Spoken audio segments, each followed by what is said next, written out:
Okay, just doing a video to, we've bought this lovely 10-foot table to go in the kitchen at Gardeners Cottage. The previous table was about 8 foot long, but as we now sleep 12 guests, we found that it was a little cramped seating 12 guests comfortably around an 8-foot table, so we bought this beautiful vintage French pine table at our local auction house a couple of weeks ago. And now it's a little orange, the pine, so we've decided to paint it. We did some research and found that the Annie Sloan paints were very easy to use and quick drying, and we thought that we'd have a go with them. So we went into Holt yesterday to Hector's barn in Holt, which sells Annie Sloan paints, and we bought this Annie Sloan paint and also a paintbrush which was recommended. In fact, we're using a sort of stippling paintbrush and an ordinary paintbrush for the closer lines. We've decided the colour we've decided to go for is original, which is a sort of creamy white. This is the table after the first coat.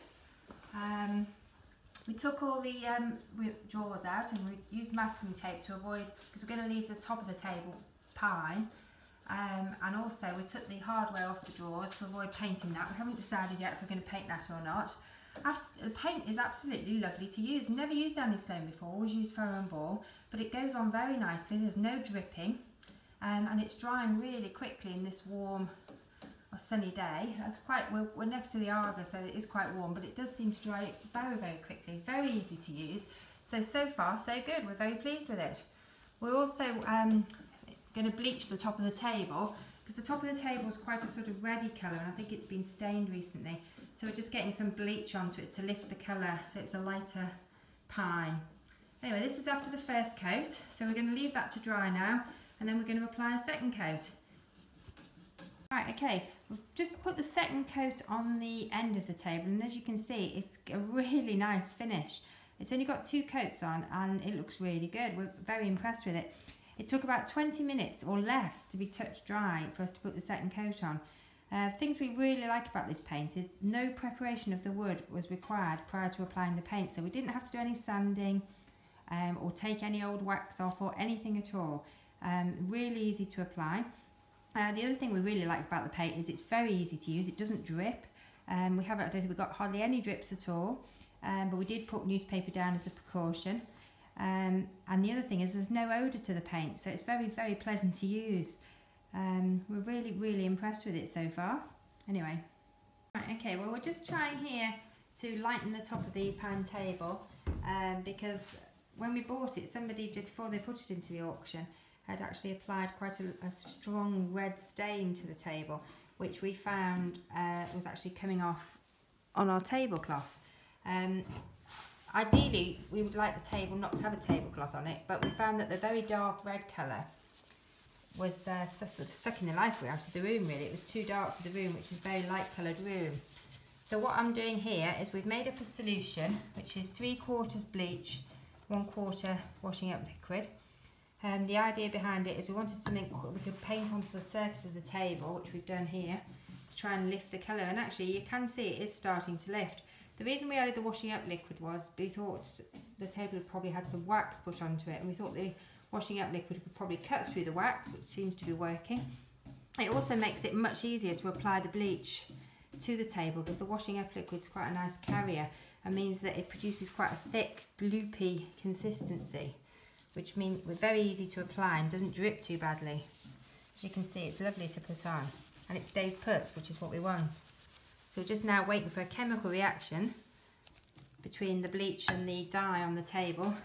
So effectively the tabletop's going to the hairdressers, and we're hoping our redhead's going to be a blonde by the afternoon, or certainly a lifted. You can see this area here, that's the sort of colour we're aiming for, so that's lifted quite nicely.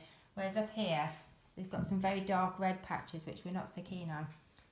So anyway, I think it's going to be a fair bit of work getting this tabletop to lift. I've used a bleach spray here, which has lifted this section quite nicely. You can see the reason that they put the dye onto the table originally. There's quite a lot of stains on the table. This one looks like it might be red wine.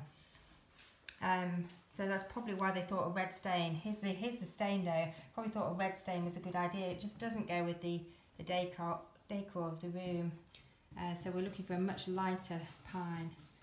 Anyway, I'm just putting putting some more paint on.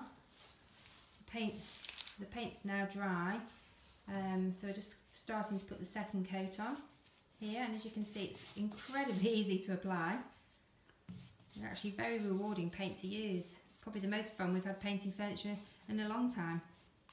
We're going to leave it now to dry for a little bit longer before we finish applying the second coat, and we're going to carry on with bleaching the top of the table. So we'll give it about, I think at least, we're going to have lunch, give it half an hour or so until it's all completely touch dry, and then we're going to apply the second coat all over. But so far so good. Okay, here's the Annie Sloan chalk paint wax. We've gone for the clear finish. You can also get a darker finish, which will give the finish a more aged appearance. But I think this was the only one they had in stock, and actually we want it to lighten up, so we don't really want to darken it. So now we're going to apply this. The advice from Annie Sloan shop was to apply this with a lint-free cloth. So we've got some muslin squares, a roll of muslin that we got from a builder's merchant, and we're going to use this to apply the wax. This is how you apply the wax. So just put it on gently and work it in with a cloth. Oh, just remember to take the masking tape off. Oh, that's not clever. Is that meant to be masked? Yeah, come on. Good, okay. Sorry, it was just the brassware that was masked. You take it off on the other drawer.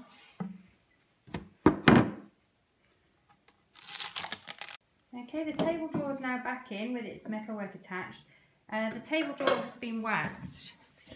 And we haven't yet waxed the rest of the table, but actually the clear wax doesn't really alter the appearance of the surface at all. But what it does mean is that when you touch it, the chalk doesn't come off on your fingers. Whereas before waxing, a slight amount comes off on your fingers.